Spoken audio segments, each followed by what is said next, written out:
sa lungsod ng Valenzuela. Isang batang albularyo ang nagbibigay pag-asa sa marami nating kababayan.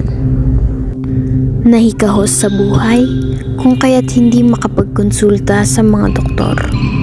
Sa ngalan Diyos Ama, Diyos Anak, Diyos Espiritu Banal. Amen.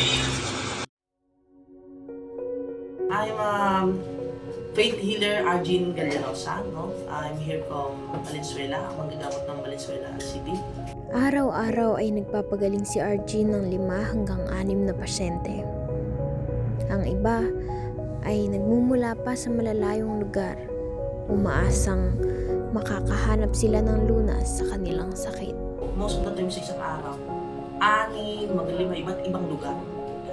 Malalayo pa. Malalayo pa talaga sila. Minsan iba, Rizal pa. Ang kakaibang kakayahan ni Arjin ay nagsimula noong siya ay nanaginip. Meron akong panaginip na nakikipaglaban ako, tapos ang kalaban ko may sabi. Tapos nag-uusal ako ng orasyon, hindi ko naiintindihan ko. Bukod sa panalangin, ay gumagamit din si Arjin ng proseso ng pagdadawas, kung saan ito ay ginagamit niya bilang diagnosis. Kami ay nagtatawa sa pamamaraan ng kamay. So malalaman namin sa kamay kung ikaw ay may gambala o hindi. Kung ang sakit mo ay spiritual, kasi nandun na yun pag minaramdaman ka o kaya may sabay lang. Nandun kasi yun. Laging payo ni Arjin sa kanyang mga pasyente na kumonsulta pa rin sa mga doktor. Gayunpaman, pansin pa rin ni Arjin na mayroong kakulangan sa sistema ng pangkalusugang serbisyo dito sa bansa. Yung bilis ng serbisyo, kasi sa totoo lang, aagaw buhay na yung tapos hindi pa mapapansin kasi sobrang dami, di ba? Kulang tayo sa yung serbisyo. Kulang. Kulang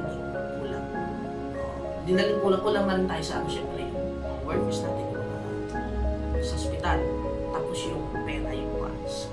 Tapos hindi na pagtutuunan masyado ng pansin na dapat naman talaga yung pinaka-number 1 dapat talaga yung sa kalusugan. Yung sa mga healthcare natin, pinaka-number 1 dapat yan. Tinututukan. Ang kaso nga lang parang nangyayari. Hindi masyado mas tutunan pa ng pansin yung ibang bagay kaysa dun sa dapat 100% bigyan ng pansin. Kasi hindi basta-basta yung sa kalusugan sa lahat. Naaalala pa nga ni Arjin ang isa niyang pasyenteng nag-self-prescribe dahil walang pangkonsulta sa doktor. Namatay. Yung hindi na naagapan, huli na kasi napakialaman ng doktor. Nalunod sa doktor. Bagamat naniniwala si Arjin sa kapangyarihan ng pananampalataya,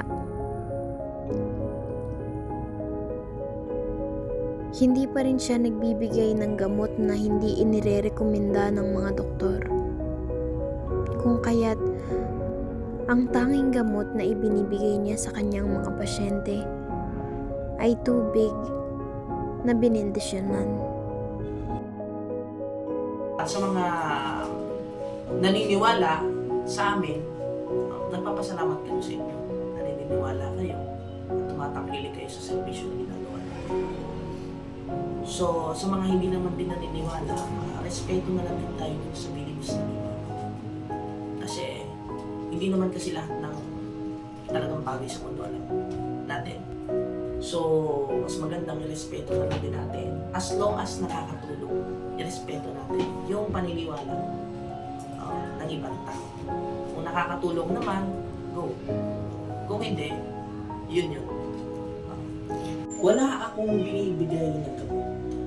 Ang ginano ko lang, mostly, yung tubig. Dinadasalan ko yung tubig, may gamot yun.